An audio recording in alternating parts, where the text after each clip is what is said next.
Hello again, I'm Professor McCoy, and now we're going to move on to talking about good and evil actions, human action, and a few distinctions about the mechanics of action, what makes them good or bad or neither.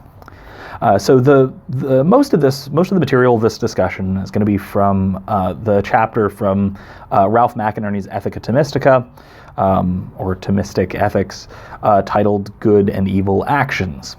And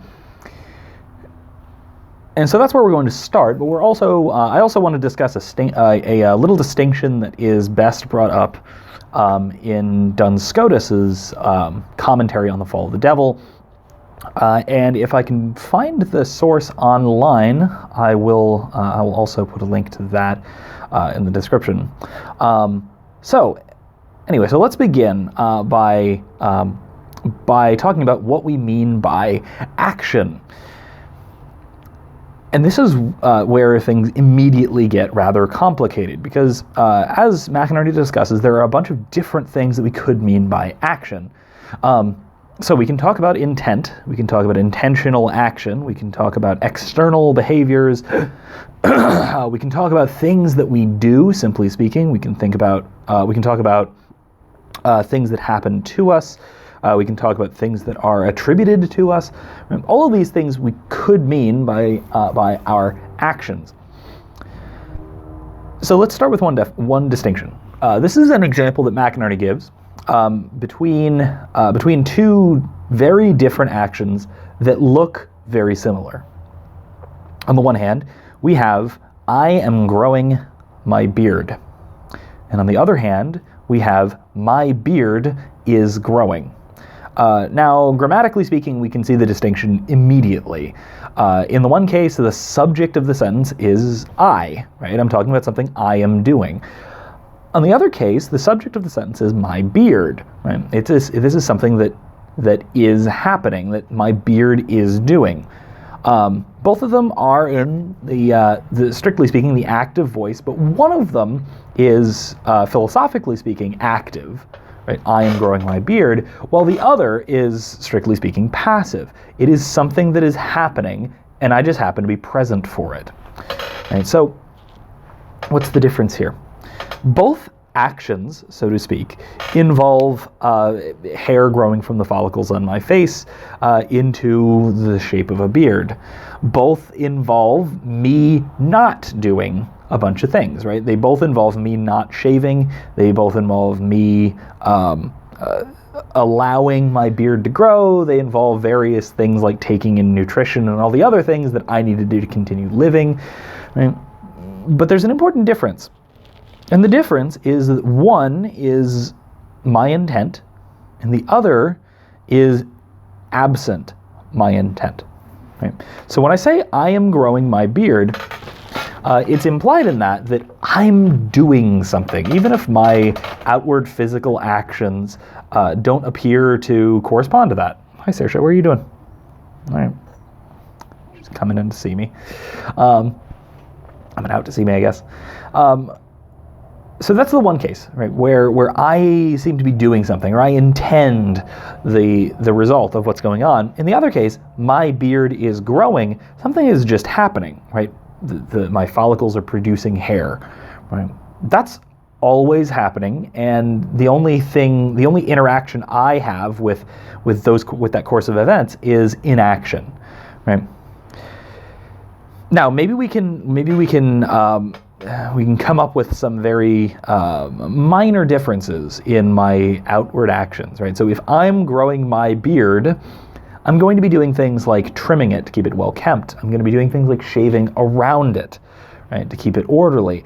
I'm going to be doing things like maybe conditioning it or oiling it that I wouldn't do if it were just growing absent my attention and action. If my beard is just growing, I'm simply doing nothing, right? So maybe there's a slight distinction, the outward action, right? There are things that I am, say, habitually doing. I'm doing from time to time when the opportunity is there and when the importance arises, right? in the morning when I'm getting ready. Say I shave part of my face but not other parts, right? That's involved in me growing my beard. However, I want to narrow this because that might wind up confusing things. Because I want to draw our attention to the difference between action and inaction when the outward effects are identical, right? The outward physical behaviors are identical. And that's if I say I am growing my beard right now, right, at this very moment, compared to my beard is growing right now at this very moment. Right? In both cases, my behavior is absolutely identical because it just involves not shaving. Right? It involves me not at the moment getting up and removing the hair from my face. That's all that is involved in either me growing my beard or my beard growing. However, they are still importantly different actions because of the intentionality present. Right? In the one case, I am growing my beard. What I'm doing involves a certain activity, even if that activity is physically speaking non-action. Sorry, there's a fly on the camera. Sorry about that. So it's a certain kind of non-action that I'm performing, but even in not acting, I am making a voluntary, conscious, and deliberate choice to grow my beard. That's pretty fundamentally different from my beard simply growing. That is something that it does. We can talk even, for another example, we can talk about different parts of the same action, right? That are partially voluntary and partially non-voluntary or involuntary, but that this makes the significant difference to what we describe as action and what we don't. So when we say that I am drinking coffee, that's different from, say, I am digesting coffee. Right? Now, I am drinking coffee involves digesting coffee. That's part of what's going on. That's part of what I mean when I say I'm drinking it. Okay? So on the one hand, that one action, the action of drinking coffee in the proper sense, in the sense that I am doing it, involves certain non-voluntary goings on with my digestive system and the other parts of my body that I don't voluntarily control. Right? So we have to look at what is involved here and what the different parts of the action entail and what parts of it are morally relevant. So it seems on the surface, right, the simplest distinction we can make is that voluntary actions are subject to moral judgment. Saoirse, what are you yelling about? Saoirse, hi. Just a second. Someone's here to say hello. All right, bye-bye. I'll see you later. Anyway, so it seems like the easiest distinction, right, between what is and what is not morally praiseworthy or blameworthy is voluntariness. Right? So I've discussed this in class before, and this is a really common way of delineating between these two things. Right? So voluntary action, things that you choose to do, are subject to moral judgment, and things that you don't choose to do are not subject to moral judgment, whether that's out of coercion, whether that's out of sort of the natural course of things, so material or physical causality, or whether that's out of ignorance, right? So you don't think about it or you're not aware of it. In any of these cases, right, this is a simple, straightforward answer, but it doesn't necessarily tell us everything about what's going on. Right? Because why is it that voluntariness is so important? Well, it has to do with choice, okay, but why is choice relevant? Well, choice is relevant because it's part of deliberation. It's part of the rational part that makes human beings unique. So it's most characteristic of us. It's deliberate. It involves abstraction, which all of this is part of our rationality. So that's a key aspect of it. Another aspect is differentiating different kinds of actions, right? And this is why I'm growing my beard and my beard is growing. are two so fundamentally different courses of events. In the one case where I'm growing my beard, I am acting. Right? That is there's a different thing going on there than my beard is growing. Right? Because what's going on intrinsically involves not only my physical movements, right, my locomotion, my merely animal parts, and my vegetative parts, right, to exude hair, right, to grow and develop in a particular, masculine way of having a beard, right? But it also involves it involves this rational part, right? It involves deliberation. It involves the characteristically human parts intrinsically, right? So it is fundamentally a human action, right? So a human action is always that kind of thing which is chosen and it's for some end or some purpose, right? It is intentionally directed towards something. This is what philosopher Ludwig von Mises understood as being human action, right? Human action is a choice to act towards some end, right? Acting to bring about some purpose or some end or some goal, right? And that this was so important that in an entire school of economics, the sort of Austrian tradition takes this action axiom that man acts, and that's how we should do economics and social theory. It takes this as the fundamental basis for economic science and for praxeology, or the science of human action. That any action that humans any action that can properly be described as an action, any action that's morally and socially relevant, is one which is directed towards an end, and it is intentional. It's abstracted. It's thought out in some way. Right? It involves human rationality. Now, to be fair, I'm conflating these two topics just a bit, but primarily just to illustrate a point using an economic example. Now, another distinction we have here is the distinction between action and inaction, and in what cases that there is, in fact, a difference. So, to use the beard example, we say that I am growing my beard, but we also say that I am not shaving. Okay. Those are not quite the same thing. I am growing my beard has a particular intention to it that may involve a certain inaction, right? The certain lack of shaving on my part, right? When I get up in the morning, I don't shave my whole face, right? However, the not shaving, right? Suppose that I didn't shave at all and that we're part of the process of growing a beard, right? The act of not shaving is not, rightly speaking, an action, right? Because it's not that I'm doing something, it's that I'm refraining, right? I'm refraining from doing something. And so in our inaction taken by itself, strictly speaking, is not human action. It is not an action towards an end because it's simply not having a particular end or not having a purpose, right? So it's not an action. Now, if I am growing my beard, if that is my action properly understood, properly described, then part of that will involve not shaving, right? If I were to shave my entire face, that would be antithetical to the end that I have chosen. And what that means is by shaving, I am not growing my beard, right? I've changed the action. I've acted differently. I've done something else because I've chosen different ends, new ends contrary to the previous ones. Okay, so action and inaction.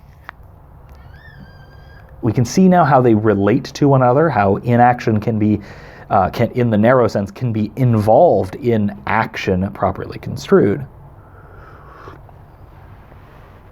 Now, I want to bring up, as I mentioned, a particular distinction from the scholastic philosopher Duns Scotus, who wrote just after Aquinas. And this is between willing, or acting, not willing, and then willing against. The last two of these are the most interesting distinction. We can see the difference between willing and not willing. Simple enough, right? I will to drink a sip of my coffee, right? This is something I choose to do. Right? We can also say in a similar way that I want a drink of coffee. Right? Now, the other distinction, if by taking a sip of coffee, I am willing to drink it, right? I'm choosing to do something. By putting coffee in here instead of tea, we can describe this in a couple of ways. It either is the case that I am simply not choosing, or I'm not willing to have tea, right? That having tea does not enter the considerations of my actions. That is in fact the case for me. It's not that I avoid drinking tea. I drink tea all the time. It's just at the moment I chose to drink coffee. So drinking tea does not factor into my deliberation. It does not factor into the choice and the choice I'm making and the actions I'm performing, drinking a cup of coffee. However, I can instead will against something by my actions. Right, the fly is back. I can will against, say, let's use an example. The fly is buzzing around on the porch. Right? By willing against them, what that means is I'm actively acting to, for instance, keep them away from the camera, right? Or at least try to, hopelessly. Now, if I were to simply not will that flies would buzz around the camera lens, right? It would not be in accordance with my desires. It would not be in accordance with my actions. My actions would not involve the flies buzzing around the camera, right? However, if I simply do not will that flies buzz around the camera, what that means is I'm not acting to put them there, but I'm not acting against their buzzing, right? Now, if I will against a camera walking across the lens, that's going to involve, gestures like this. I'm going to have to brush at them. I'm going to have to act contrary to it happening. So back to the coffee example, we can say that I will against having tea, right? But I don't necessarily. Simply by having coffee, by willing to have coffee, by choosing coffee. I do, in a sense, choose not to have tea, but merely in a sort of opportunity cost sense. Right? I only have one thermos in front of me, and I fill it with coffee, not tea. Mm. However, in that case, it's best not to describe such an action as willing against. Because we're choosing one thing over the other, right? I'm choosing coffee over tea, right? I'm also choosing coffee over water, coffee over soda, coffee over whiskey, right? All sorts of things. But that isn't to say that I'm willing against those other things necessarily. I'm simply willing coffee more, right? I'm willing professionalism over whiskey, right? For example. However, if we were to say that I would take a liquid that I'm not a huge fan of, let's go with Coca-Cola. Not a fan of Coca-Cola.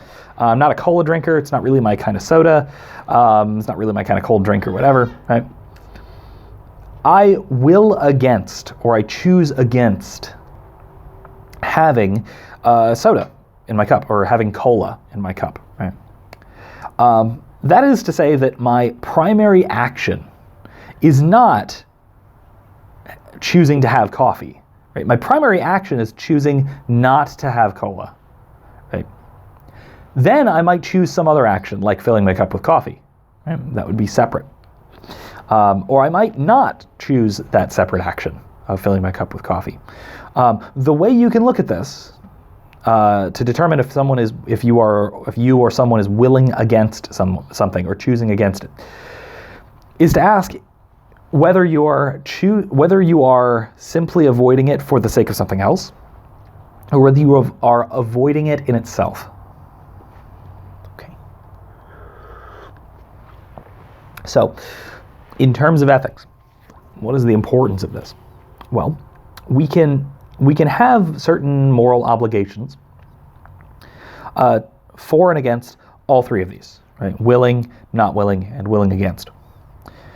We can have certain obligations to will something, right? To will our own flourishing or our own life, for instance, right? We have an ethical obligation to will our own good. All right. What that means is that we have a corresponding obligation not to will against our own good. Now you'll notice what I did not say. I did not say that we have an obligation not to not will our own good. And now this is complicated, right? Because we're getting into double negatives, but it's actually relatively important in philosophy where double negatives appear. So there's a difference between not willing my own survival, say, and willing against my own survival. One is, for example, martyrdom, and the other is, for example, suicide. There's a critical difference. If I simply do not will my own survival or flourishing or well-being, what I'm doing is I'm choosing to will something else more, and that other consideration outweighs my consideration for my own life or my own safety. Right? By contrast, if I will not to flourish or not to survive or live well or what have you, right? If I will against that, what I'm saying is that whatever comes in its place is less important. Right? Think of it as willing the negation of something rather than just lacking a will for something. Right? So this distinction becomes important when we consider, particularly important, when we consider ethical judgments that are based on intentions. And how the intention and the will, and the flies back, how the intention and the will interact with each other, and how the intention forms the action. Whether they're different things or whether they're the same thing. So this is another point that that's brought up in the chapter from McInerny in Ethica Thomistica. And he brings up the view of another scholastic by the name of Peter Abelard. And Abelard's idea was that the morally significant factor in any decision is the decision. It is not the action. It's the intention, not the result. And the result can include things even as simple as the outward physical manifestation of the choice, right? So in this case, I can in fact choose to take a sip of coffee, right? And I intend to do so. However, my intention to do so is completely separate from my action or inaction physically, presently in the world. Right?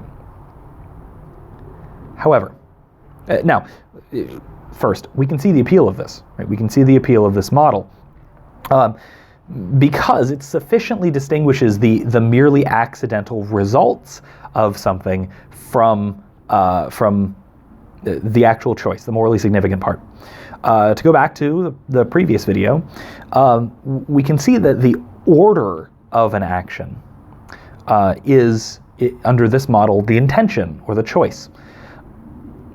It is largely, though, determined by the form and the measure of the action and the actor, whether the action will succeed or whether it'll actually be carried out. For example, I can will to take off and fly right now, right? In this sense, at least. However, given my measure, right, given the kind of thing that I'm a human being, a human person with a physical human body, and not Superman, to go back to the previous example, even if I choose to fly, or if I will to fly, I won't.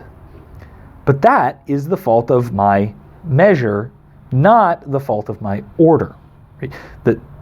It's not a problem with my intention. I may well intend to fly, but I don't, because I'm not the kind of thing capable of unpowered flight. Right? Unassisted flight, I guess. Unlike the flies, Right? So, what's the problem? Well, one more example, sorry. So, maybe a more grounded example. If I were to choose to save someone from a burning building, right, that seems on the surface to be a noble act, even if I fail. Right? I chose to go in and save somebody from a burning building, but given that I have horrible asthma and a broken leg, I don't have either of those, but suppose I did, all right, given the fact that I have a broken leg and terrible asthma, I go into the burning building, I attempt to save the person, and then I die. We would want to say, sort of reflexively, that would be a heroic action. It would be morally praiseworthy, because what I chose to do was try and save someone. Right? Okay. Let's carry this example through, and look at the converse view. The converse view of this is that the action, the thing that you're carrying out, the thing that you are in fact doing, is part of the choice that you're making, and these things are inseparable. So, if you choose to try to save someone from a burning building, and you know you have a broken leg and terrible asthma,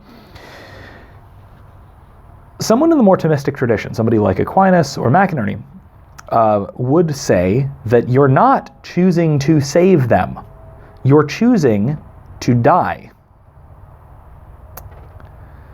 Okay.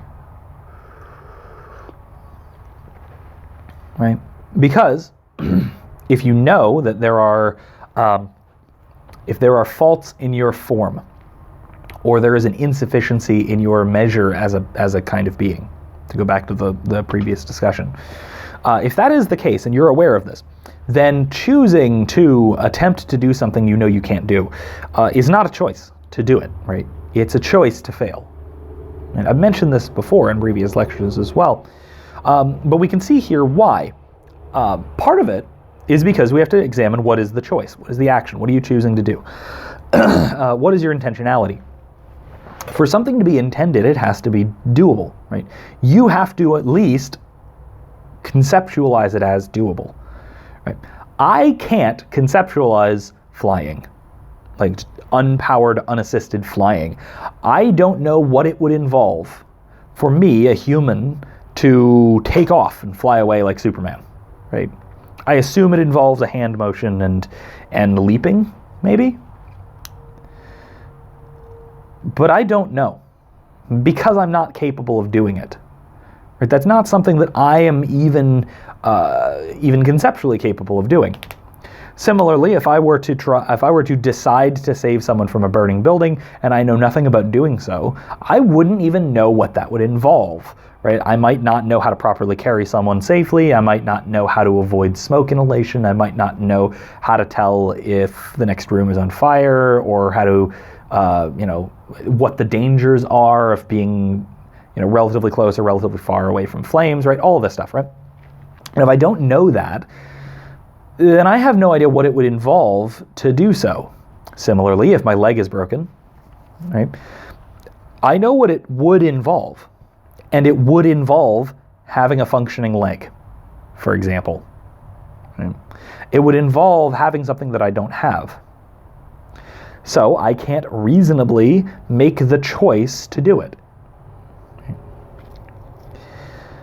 So, okay, what does this have to say about willing, not willing, and willing against? All right. So if I choose, for example, to carry through with this example, if I choose to try and save someone from a burning building, given that I know that I'm incapable of doing so. If I know I'm incapable of doing so, what that means in the Thomistic sense is that I am incapable of choosing to save the person, right? And because of that, I am not willing to save the person. I'm not choosing to do it. And so the requirement for to merely not will something, what differentiates, in other words, not willing something from willing against something, is if you simply do not will or do not choose something, it means you're choosing something else in favor, right? And you're setting what you're not willing aside, right? It's not under your consideration. By contrast, if you're willing against something, you are specifically willing the contrary. Now, if I go into a burning building incapable of saving someone, and I know this, given that, I cannot will to save them. I cannot choose to save them. So it's not like I'm choosing to save someone else over and against my own safety, right? It's not that I'm simply not willing my own safety. It has to be at that point that I'm willing against my own safety. Or I'm inculpably ignorant. In other words, I simply don't know what's going on. Right? But if I do know, if I know that I'm incapable of succeeding at something, and I choose to, quote, try it anyway, I'm not choosing to do it. I am willing against what I would give up by doing it. Right? So in this example, I would be effectively committing suicide. I'd be willing my own death. I would be willing against my survival and safety, or at least safety, probably survival. So this distinction is a lot of the groundwork for what's called the principle of double effect, which is another Thomistic ethical principle. Which, again, there's other resources for this linked below as well. But essentially it boils down to the idea that you can do something knowing that there will be a partially negative outcome, as long as you're not choosing to do the negative action, the intrinsically wrong action, right? So you can choose to, for instance, allow yourself to die in order to save someone, even though allowing yourself to die is a bad thing. It's not that you are willing against your own well-being, it's that you're not willing your own well-being. Okay, that about wraps up this bit of the discussion. I'm going to also link below some other relevant lectures of mine and relevant resources. So if any of this is interesting, or if there's other aspects from this chapter, there's a whole discussion, for instance, of sort of really basic sexual ethics that's interesting in McInerny. I've discussed those issues elsewhere, and I'll probably pick them up at another time, maybe in more detail. But in any case, if you are interested in any of these topics, like I said, links below, and also on Philosophy Lectures playlist. There's lots of things on this topic. So with that, I will see everyone next time. Bye.